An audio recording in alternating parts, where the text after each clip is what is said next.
Bismillahir Rahmanir Rahim. Assalamu alaikum wa rahmatullahi wa barakatuh. My name is Canab Mahmoud Ali. I am the chairwoman of North America Somali Women's Association. Today I had a meeting with group of blind Somalilanders or Somali people, and I would like to take a little bit of talk and have an interview with one of the group. And I would like to ask his name. I would like to speak he speaks Somali, so I like to translate. Mustafa magaca.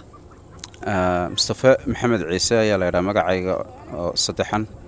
His name is Mustafa Mohamed Isa. Mustafa waxaan ku dhashay magaalada Boorame. Mustafa is from Boorame city that we just left. 1989. He was born 1989. English, you speak English. Good job.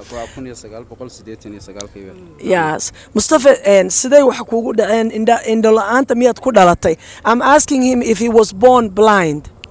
Maya kuma dhalan markii aan adigu dhalinyaro anigoo ah standard 4 ama classka afraad schoolka dugsiga hoose markii aan ku jiray ayaa shil bay igu dhacay qarax miino.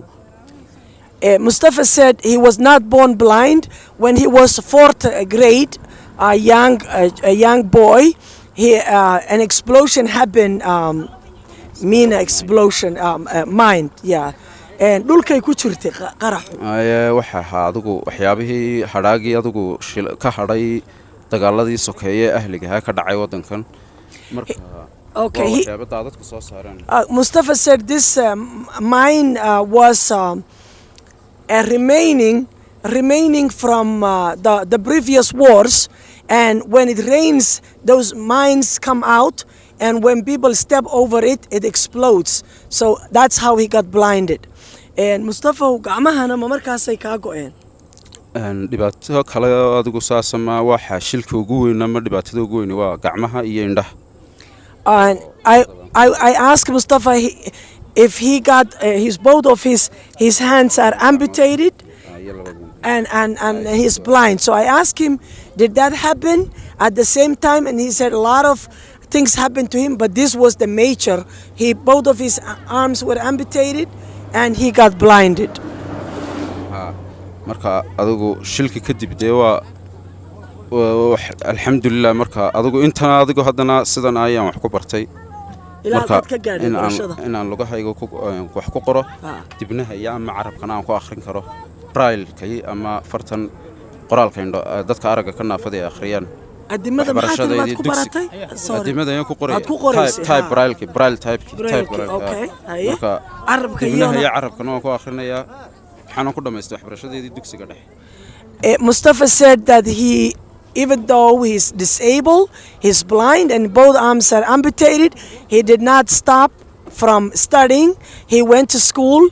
He uses his feet to write, and he uses his lips and tongue, and he uses the braille so he can educate himself. And he got up to the middle school. I wanted to add Mustafa, Mustafa, I want to add that I witnessed Mustafa at lunch today, and he was feeding himself with his arms amputated, but he was able to feed himself. Mustafa said dadka u salaanta. Salam. That's how Mustafa shakes hand. That's okay. That's how he shakes hand. He eats with his hands and with his arms, and he said weysaysataa. ما waxba imika ii sheeg bas farahayga un baa ka maqan kaliya marka gacmahaygana ku weysaysanaya waxna ku cunaya waxna ku cabaya. He said he's only missing his hands. He makes wudu. Look how he's showing you. He's going to use the mobile phone. He's going to make a phone call. He's showing you how to use the mobile phone with his tongue and his lips. He's calling actually. He showed me how with his hands he's calling. So you see he was able to get his phone from his pocket and use it and make the phone call with his hands and his arms. He said everything he does it with his arms. Darkas yaad u gashataa. sidaan mobilkayga u adeegsanayo kale The same Mustafa, I asked him how he dresses himself. He said the same way that he got the phone from his pocket is the same way that he dresses himself.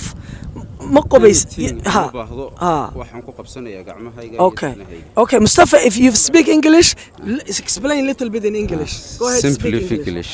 Go ahead. Sheikh بحربتي. Mustafa said I don't speak whole lot English. He knows a little bit. Yeah, but he can understand everything I said. He understand. I really thank you so much, Mustafa. I really appreciate. And what would you like? What message would you like to send to the Somaliland government or to us? محاد message كتعيش هنا درتم محيتها. كل هرتا waxaan maanta imaga ka qayb galay dalxiiskan dadka araga ka naafada message kasto aan diranaano waxaan u diraa anigu oo aan u dirayaa bulshada iyo ummad kasta oo cid kasta oo maqlaysa ama qof kasta oo maqlayaba waxaan mar walba dhiirigeliyaa waxbarashada dadka araga ka naafada iyo guud ahaanba dadka naafada sida dhagoolayaasha iyo cagoolayaasha iyo indhoolayaashaba mental disability xataa ay qayb ka yihiin dadka baahiyaha gaarka ah leh aad bay u tiro badan yihiin marka anaba taa guud ahaan wada dhiirigelina haddana especially ama gaar ahaan dadka araga ka naafada Mustafa, I asked him what message he'd like to send it to the Somaliland government or to the people in general. He said that number one, he likes to let us know that the disability is quite large. There are blind, there are deaf, there are people with mental health, there are people cannot walk, use their limbs. He said that the most important thing that he encouraged people is education, and he would like to send the to message to the government and everybody else that help with education, because when people educate themselves, and I agree 100%, when people learn how to read or how to walk or how to do any mental health, when they get the necessary treatment so they're not tied up, they will be functioning community members just like he is right now. So he wants to encourage everybody to educate themselves first and foremost. aad baad mahadsantahay Mustafa. message-ka sida gaarka aan maanta u dirana waxa weeye in ay canab iyo fahima ay noqdaan horta maanta tusaale qaaliya runtii oo ku dayasho mudan ma aha bulshada oo dhan iyo jaaliyadaha oo kaliya laakiin qaranka laftiisa aan leeyahay maanta ku dayashay mudan wax la ku dayan kartaan bay idin tusiyeen waa inaad ku dayataan socdaallada noocan oo kale iyo kulminta dadka sidan oo kale loogu kulmiyana aad runtii inaad sameysaan waa muhiim. Mustafa said he wants to thank myself and Fahima because we were the sponsors, and he wants to make sure that people learn from this and replicate this example and repeat it, because they need to get out of the homes. They need to be shown that love and compassion. They need to be shown that they are functioning community members, and they can become functioning community members. And especially, he said, the people with the blind people, he's sending strong message to us to take care of the blind, especially because he's one of them. And I thank you so much, and God bless. Assalamu alaikum wa rahmatullahi wa barakatuh.